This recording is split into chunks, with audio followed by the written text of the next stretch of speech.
स्वतंत्रता दिवस की पूर्व संध्या पर संबोधित करते हुए राष्ट्रपति द्रौपदी मुर्मू ने कहा कि 14 अगस्त के दिन को विभाजन विभिक्षिका स्मृति दिवस के रूप में मनाया जा रहा है। इस स्मृति दिवस को मनाने का उद्देश्य सामाजिक सद्भाव, मानव सशक्तिकरण और एकता को बढ़ावा देना की है। 15 अगस्त 1947 के दिन हमने औपनिवेशिक शासन की बेड़ियों को काट दिया था।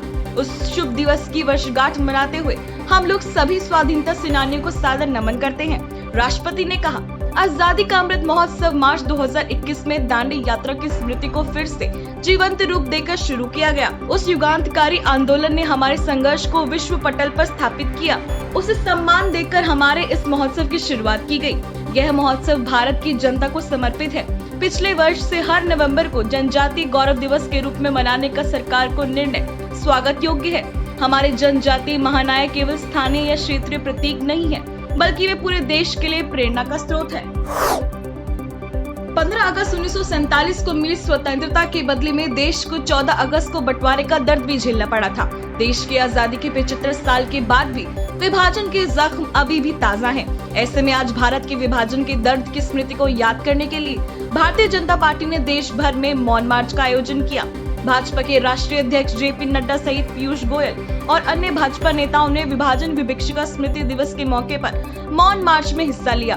गौरतलब है कि पिछले साल 14 अगस्त को प्रधानमंत्री नरेंद्र मोदी ने घोषणा की थी कि 1947 में विभाजन के दौरान भारतीयों के कष्टों और बलिदानों की याद में हर साल 14 अगस्त को विभाजन विभिक्षिका स्मृति दिवस के रूप में याद किया जाएगा।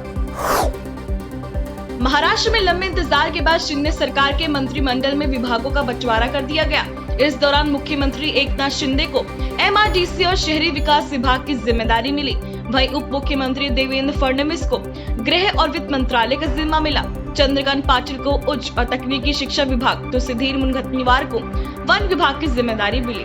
राज्यपाल भगत सिंह कोश्यारी की मंजूरी के बाद विभाग आवंटन की घोषणा की गई है। बता दें कि शिंदे कैबिनेट में 9 अगस्त को कुल 18 मंत्रियों ने शपथ ली थी, जिसमें बीजेपी कोटे से 9 और शिंदे गुट से 9 मंत्री शामिल हैं।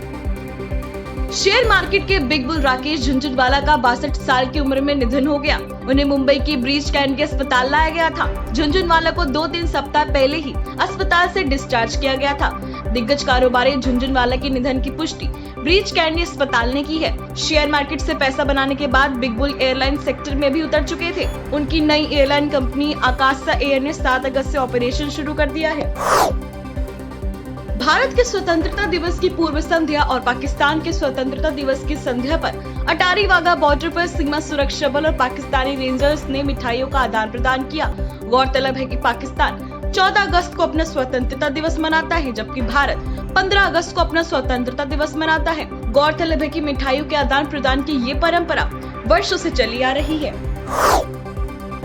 यूपी के मुख्यमंत्री योगी आदित्यनाथ को जान से मारने की धमकी देने वाले की सूची भी बढ़ती जा रही है। ताजा मामला लखनऊ का है।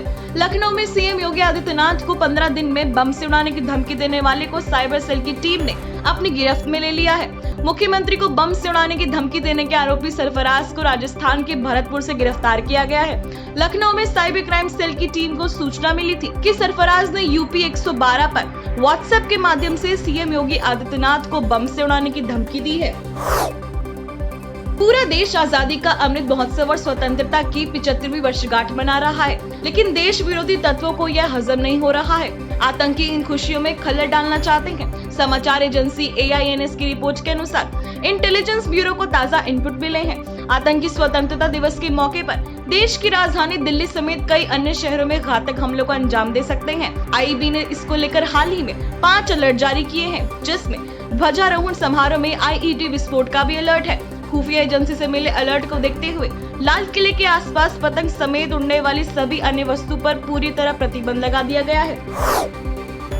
चीन के साथ ताइवान का तनाव जारी है। चीन लगातार सैन्य अभ्यास कर रहा है, जिस पर भारतीय विदेश मंत्रालय के प्रवक्ता अरिंदम बागची ने कहा था कि ताइवान जल क्षेत्र में यथास्थिति को बदलने के लिए एक तरफा कार्यवाही से बचना चाहिए। साथ ही क्षेत्र में शांति और स्थिरता बनाए रखने के लिए प्रयास किए जाने चाहिए। ताइवान ने इस प्रतिक्रिया पर भारत का धन्यवाद किया है। ताइवान ने रविवार को कहा, कि वह भारत समेत सभी समान विचारधारा वाले देशों के साथ घनिष्ठ समन्वय बनाए रखते हुए अपनी आत्मरक्षा क्षमताओं को बढ़ाना जारी रखेगा, ताकि संयुक्त रूप से नियम आधारित अंतर्राष्ट्रीय व्यवस्था और सुरक्षा की रक्षा की जा सके। अफगानिस्तान पर तालिबान राज के 1 वर्ष पूरे होने को है, जिसको लेकर तालिबान ने नया फरमान जारी किया है। तालिबान ने घोषणा की है कि अब देश में 15 अगस्त को विजय दिवस के रूप में मनाया जाएगा। समाचार एजेंसी ANA के अनुसार तालिबान ने सोमवार 15 अगस्त को राष्ट्रीय अवकाश घोषित किया है। गौरतलब है कि US के NATO बलों की वापसी के बाद साल 2021 में 15 अगस्त को इस्लामिक आतंकवादी संगठन तालिबान ने काबुल पर पूर्ण रूप से कब्जा कर लिया था। मिस्र के काहिरा की एक चर्च में भीषण आग लगने के बाद भगदड़ मच गई। इस हादसे में 41 लोगों की मौत और 14 अन्य घायल हो गए।